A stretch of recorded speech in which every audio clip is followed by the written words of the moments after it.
another episode, your favorite episode probably, of Non-Apologetic News, where we tell you everything you need to know about the stuff you never knew you needed. I am Travesty, next to me is Body Bag, and together we are Non-Apologetic News. Couldn't time that any better, huh? Yeah. First up today, I want to talk about a little bit of artificial intelligence. Scary. McDonald's testing AI-powered drive-thrus in Chicago. Have you heard about this? No. Okay, this is fantastic. McDonald's has started testing out drive-thrus that use artificial intelligence systems rather than humans to take your orders. They've done it at 10 locations in Chicago right now. This is where it gets super interesting. A computer that understands natural language is always on and available to take orders. Now listen to this part. It could also be tied in with other automated systems that know a customer's purchasing history to automatically make recommendations. So what they're basically saying is, I'm going to pull up and I'm going to be like, yeah, I think and they're going to be like, hello, Travis. Would you like some more chicken nuggets? Vanilla shake, fat boy? That's kind of scary to me, right? I don't know but I mean, this is the way it's going. And be honest, like a lot of people are mad about this, right? Especially McDonald's workers. But do you remember the big fuss they did like 2 years ago where McDonald's workers wanted 15 or 17 bucks an hour and they pushed the whole corporation? This is your fault. You know what I mean? This is what happens when you want skilled labor wages for unskilled work. They cut you out with a robot who says, hello. You know, and they say there's something in here. I won't bore everyone with everything, but they essentially say it'll allow them to hire more people and be more efficient inside. But really, if he can take my order and very well could take my money as well, he can drop fries in and he can flip a patty. You know what I mean? And that's just a buddy gonna of be mine that. showed me a video the other day. It's robotic arm, and that's what it was doing, taking patties, put it on there, flipping them like it'd have a like nobody run it, just this robotic arm with a spatula. Were you with me? Burgers. I might have been on my own. It was down in Vegas, LA. There was a restaurant on Hollywood Boulevard that it was like all automated. Like you walked in and it was just like a whatever you call it, the big stove. And then it was just that. This was like 5 years ago. It was arms that were actually flipping the patties and cooking your food. Were you with me at that point? I don't think I went on that trip. Well, I stood there and I just watched it for about 5 minutes and I'm like, oh, well, this is, you know what I mean? This is the future of what's going to happen. But like I say, that's what happens when like skilled laborers, at least in my area, we only get paid like 15, 17 bucks an hour. For you to push for a national, if you make a career out of McDonald's, like, I don't know. There's no, like, why? You know what I mean? That's meant for fucking 12-year-olds or whatever. Now, and we're already seeing a lot of this stuff, right? So like Amazon uses robots to sort everything, or even like self-checkout at Walmart, right? Yeah. Everybody gets up in arms about that too. Am I going to get a discount for being an employee? I'm sure you've heard that nonsense, right? But to me, I use self-checkout every time because I can take a full cart and put it in like 4 bags and just double bag them instead of having like 12 bags when I leave the store. And it's really what you value more. Do you value your pride and that sort of statement? They took our jobs more than you value your time. Because for me, if you don't want to do self-checkout, that's great. You go wait in that long-ass line. I'm going to have my stuff checked out, be home, done unloaded it, you know what I mean, and eating already by the time you get the fuck out of there. But yeah, I mean, it's an interesting trend because, I mean, this is just like step 8 of the 24 steps it's going to take till really none of us have a job. There's like 5 movies why this is a bad idea. Oh, yeah. Well, I mean, the internet's done invented. We are already dead, and let's mark that non-apologetic news fact for your ass. What's next? 24-year-old man dressed as the Batman villain, the Joker, menaced a Tokyo subway in a knife and arson attack, injuring at least 17 passengers during Halloween festivities Sunday before being arrested, according to multiple reports. The attack took place at around 8 p.m. local time at the Kyui Express line en route to Shinjuku. A witness told the Yomiuri newspaper that he believed the incident was a Halloween stunt until he saw a man walking toward him, slowly waving a long knife. I assume it was a sword. Mm-hmm. The video posted to social media apparently showed people running from a train before a small explosion, which then led to a fire. The man was taken into custody by police, and his motive is not yet known. What do you think his motive might have been?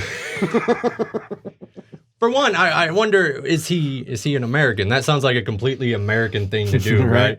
Go on and go over there and fuck with everybody who's shorter than you are. Pretty sure some did that, like, guy did that years ago, dressed up as Joker and shot up a movie theater.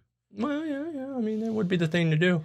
I always like the stories. Like, there was one last year where someone will get a mask. This is, like, unrelated, but they'll get a mask, but it's, like, the realistic mask. Like, they don't look like they're wearing a mask, right?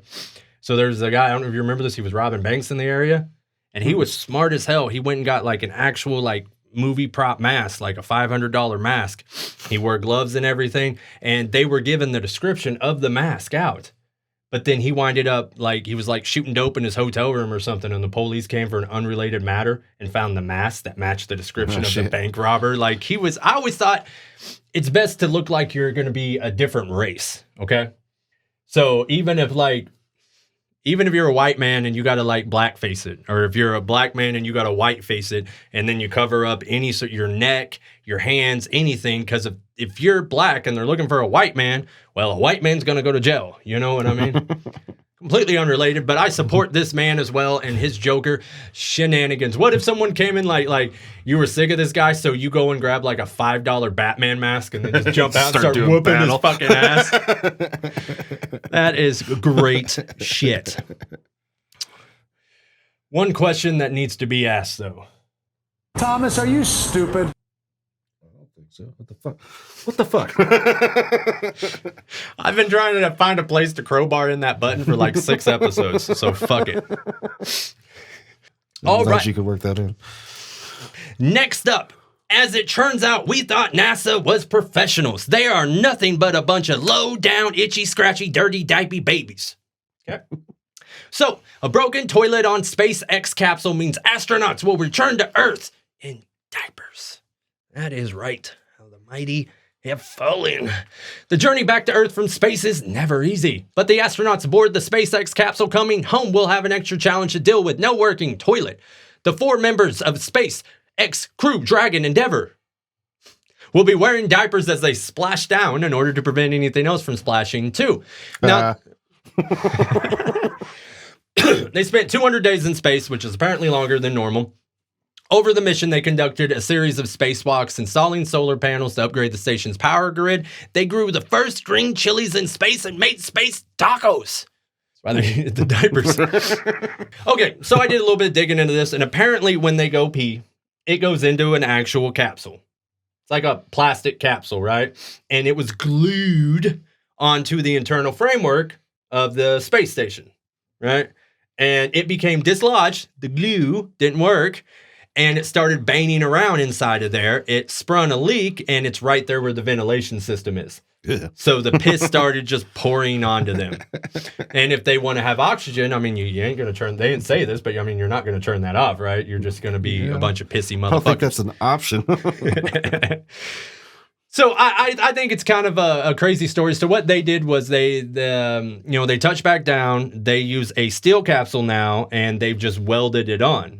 So they actually did it right. They didn't just super glue a plastic Easter egg on there to hold their urine. They need a capsule. They're in fucking space. Let's do something like a fucking airplane and just release that shit.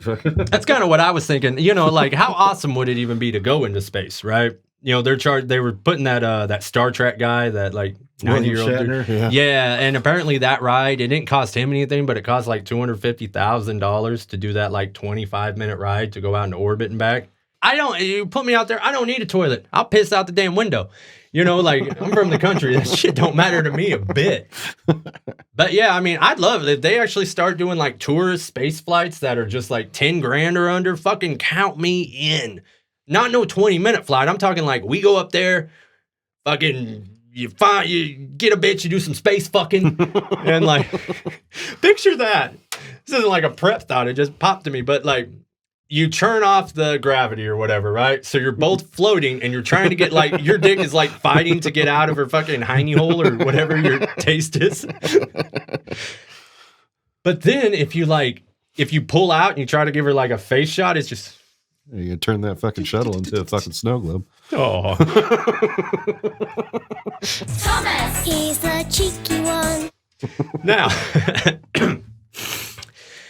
yeah, it's great. I mean, the things we're doing are just great. This is just like an anecdotal, funny thing that they happen to overlook, but at least it wasn't the other as well. You know what I mean? Imagine if it was like poo juice. Yeah. Yeah. But it was, if you look at the photo here, it was men and women. And it says this is the SpaceX. Isn't that the Elon Musk? This guy right here? No. Or the black guy? Who the fuck is Elon Musk? The Tesla. Oh, yeah. I mean, I don't know what he looks I'm like. pretty sure that's his, the SpaceX is his thing. Like, he's been working on this for, like, he's like one of the smartest men on the fucking planet. No, is that right? Yeah. Oh, well, fucking good. And he can't figure out him. how to make a proper toilet. Well, he'll get there one day, and we will all rejoice when he does with a little bit of applause for you. Woo! What's up? So a video was captured during a youth basketball game in Southern California Sunday. It shows a 15-year-old girl getting punched in the face by a fellow player. Yeah. The incident took place at an event hosted by AVAC United, which organizes games for teens in the area. The victim's mother, Alice Ham, told KTLA that she knew something was very wrong with her daughter, whose name she did not want to be shared. She returned home after the basketball game, disoriented. Teammates and other parents filled Ham in and showed her the video. Her mom says to her, "You need to hit her for that." And the child in question listened to her mother and went up and just sucker punched this girl. And I believe we do have a video of it. I like videos. Yeah, let's take a look at this here. Okay. Douche! Wow. Knock the fuck out. That is look at that other one. He said, what the fuck, man? Wow. Yeah. There's Miss Ham.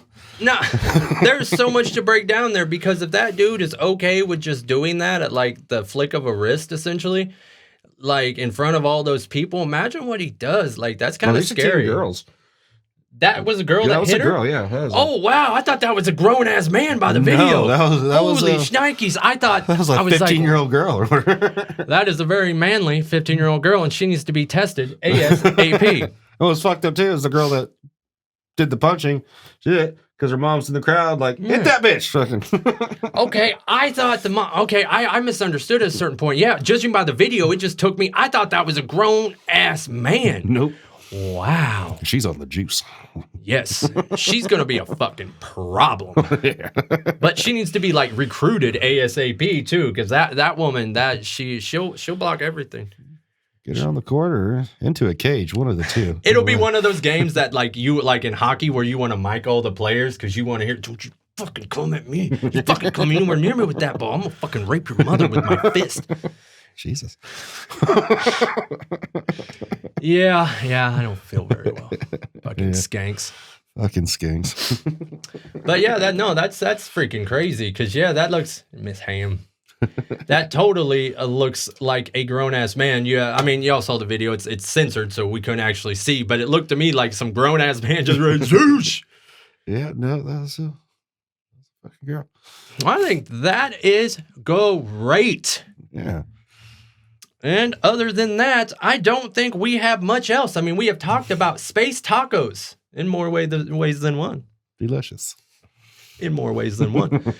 We have talked about women on women violence, which is my favorite type. Also, artificial intelligence, which is no doubt what is going to choose to demonetize this video. Maybe we'll talk one day of our battles with YouTube over this particular program. But I want to thank y'all, everyone who listens, likes, subscribes, lurks in the background, and watches our videos on loop. Woo! Non-apologetic news every Wednesday, coming for your fat ass.